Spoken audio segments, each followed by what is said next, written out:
Hello dear students, today we are going to discuss on the most important topic of macroeconomics, that is income determination and multiplier. So let's understand the meaning of income determination.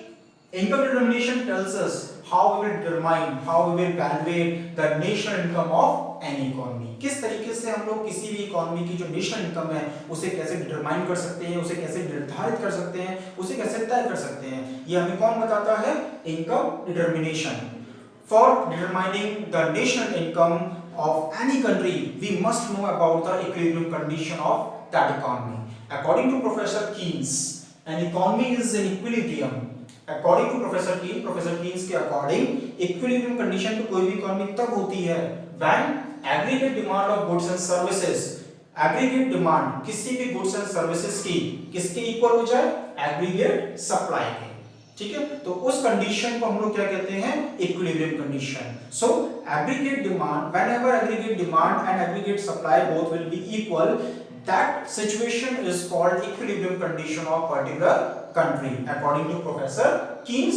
So in Keynesian theory professor Keynes tells us two approaches where we will find out the equilibrium condition of an economy. First condition is aggregate demand and aggregate supply both must be equal. That is first approach, aggregate demand and aggregate supply approach. Second is saving and investment approach. Saving and investment approach, here saving must be equal to investment. Let us understand with the help of equation.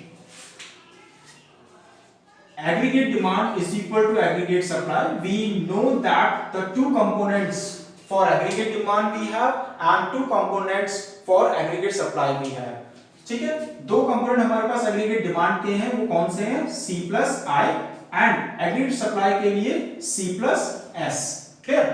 So C से C cut कर दे, we will get I is equal to S, or we can say S is equal to I. So we are having two approaches for calculating, for evaluating, for determining the equilibrium level of any economy, that is aggregate demand and supply, and second is saving and investment approach. So let's understand aggregate demand and aggregate supply first, this approach with the help of schedule and diagram. Okay students, now let us understand aggregate demand and aggregate supply equilibrium level with the help of schedule and diagram. Here you can see the output level is increases 0, 10, 20, 30, 40, 50, 60. हमारा output level क्या increase कर रहा है यहाँ पे. As well as our income is also increases like 0, 100, 200, 300, 400, 500, 600. जैसे जैसे हमारी income बढ़ रही है, as you can see our consumption is increases. हमारा consumption भी क्या हो रहा है? Increases 40, 120, 200, 280, 360, 440, 520. ठीक है, जैसे जैसे हमारा कंजम्पशन इंक्रीज हो रहा है, ठीक है, जैसे जैसे हमारा कंजम्पशन इंक्रीज हो रहा है, हमारा सेविंग भी धीरे धीरे क्या हो रहा है? इंक्रीज कर रहा है. फर्स्ट लेवल यानी कि eight the level of zero level of income पे हमारा कंजम्पशन हमेशा क्या होता है? पॉजिटिव. ठीक, एज यू ऑल नो, ये आप लोग जानते हैं. नाउ सेविंग का जो क्राइटेरिया है वो भी क्या है? जीरो लेवल ऑफ इनकम पे वो क्या होता है? हमेशा नेगेटिव. ऐसा क्यों होता है? सुनिए. See, that is consumption. Zero level of income. आपका इनकम भले ही जीरो हो, you will consume something. It is a human nature, or you can say need of a human, कि इनकम हमारी कुछ हो चाहे ना हो, we have to consume something to live. हमें जीने के लिए कुछ ना कुछ कंजम्पशन करना ही पड़ेगा. गुड्स एंड सर्विसेज का हम यूज करेंगे. ठीक, ये कंजम्पशन कहाँ से आएगा? ये कंजम्पशन के लिए पैसे कहाँ से आएंगे? मनी कहाँ से आएगी? इसी मनी को हम लोग निकालते हैं अपनी पास्ट सेविंग से. सो अगर हमने कोई पास्ट सेविंग करके रखी है, उस सेविंग से पैसे को निकाल रहे हैं, तो हमारी सेविंग क्या जा रही है? नेगेटिव. कब नेगेटिव होगी? Eight the level of zero income. ठीक है, जहां हमारी लेवल ऑफ इनकम क्या होगी? जीरो, वहां पे सेविंग हमारा क्या हो जाएगा? नेगेटिव. क्यों? क्योंकि यही नेगेटिविटी हमारे लिए क्या कर रहा है? कंजम्पशन को पॉजिटिवली शो कर रहा है. देखिए, हमने क्या किया? अपनी पास्ट सेविंग में से 40 रुपए निकाले और उस 40 रुपए को क्या किया? कंज्यूम किया. क्यों? वी डोंट हैव इनकम, हमारे पास कोई इनकम नहीं थी. फिर हमने देखा हमारी इनकम हुई 100 रुपए, तो हमने जो कंजम्पशन किया वो कितना किया? 120. तो 20 रुपए हमने एक्स्ट्रा जो किए वो कहां से किए होंगे? अपनी पास्ट सेविंग से निकाल के. So again saving is negative. Similarly जैसे जैसे हमारा इनकम बढ़ता जा रहा है, ठीक, as our income increases our consumption also increases, but at the level we are having consumption, the ratio of increasing the consumption is less than the ratio of increasing the level of income. हमारी income यहाँ पे बढ़ रही है, ठीक, but यहाँ पे consumption एक कांस्टेंट वे में बढ़ते बढ़ते फिर अपने आप ही इनकम से क्या हो गया, कम हो गया। क्यों? Because of the human nature. As you all know कि जितना हम लोग कंजम्पशन करते हैं, we will satisfy our needs, हम अपनी नीड्स को क्या करते रहते हैं, सेटिस्फाई करते रहते हैं, और जहां हमने नीड्स को सेटिस्फाई कर लिया वहां पे अपने इनकम का जो पार्ट है हम पूरा पूरा कंजम्पशन पे ना करके हम लोग क्या करते हैं, उसको सेव करते हैं। इसी वजह से हमारा कंजम्पशन का जो रेशियो है धीरे धीरे क्या होने लग गया, डिक्रीज होने लग गया, डिमिनिश होने लग गया, और सेविंग हमारी क्या होती गई, बढ़ती चली गई। इसी वजह से सेविंग हमारी नेगेटिव से क्या होती चली गई, positive. Now here investment during a period of accounting year हम लोग कह सकते हैं, या फिस्कल ईयर हम लोग कह सकते हैं। जो हमारा इन्वेस्टमेंट होता है, फर्म कोई भी इन्वेस्टमेंट जो करती है वो लॉन्ग टर्म के लिए करती है और उसे वो क्या करती है, फिक्स करती है। So our investment will be fixed, that is at the level of 40 level पे हमारी इन्वेस्टमेंट क्या है, फिक्स हो गई है। नाउ इक्विलिब्रियम पॉइंट को देखते हैं। We are having aggregate demand. Aggregate demand, we are having component, we are having two components here, consumption and investment. Okay, consumption investment means C plus I. When we will add consumption with investment, we will get aggregate demand. So here 40 plus 40 is equal to 80. 120 plus 40 is equal to 160. Similarly, we will get 80. Okay? Now, how we will get AS? We are also having two components to calculate AS, that is C plus S, that is consumption plus saving. Okay, so consumption plus saving, अगर हम consumption और saving को plus करते हैं, we will get 40 minus 40 0, 120 minus 20 100, 200 then 0 200। इसी तरीके से हम लोग क्या निकाल सकते हैं, aggregate supply। ठीक है, now here we have remark. Remark means the condition. We are going to determine the equilibrium condition with the help of aggregate demand and aggregate supply here. Okay, see, at this level, at the level of income 0, 100, 200, 300, हम लोग इस level पे देख सकते हैं aggregate demand जो है वो एग्रीगेट डिमांड सप्लाई से क्या है, ज्यादा है। Aggregate demand is greater than aggregate supply at the level of income 300 के इनकम लेवल तक हमारा एग्रीगेट डिमांड क्या एग्रीगेट सप्लाई से ज्यादा है। Now after this at the level of 400 we are getting aggregate demand and aggregate supply is equal.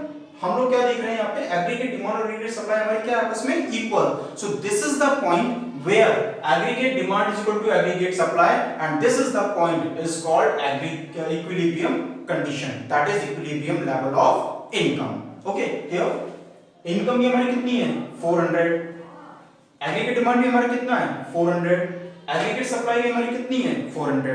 So this is an equilibrium condition of income. Clear?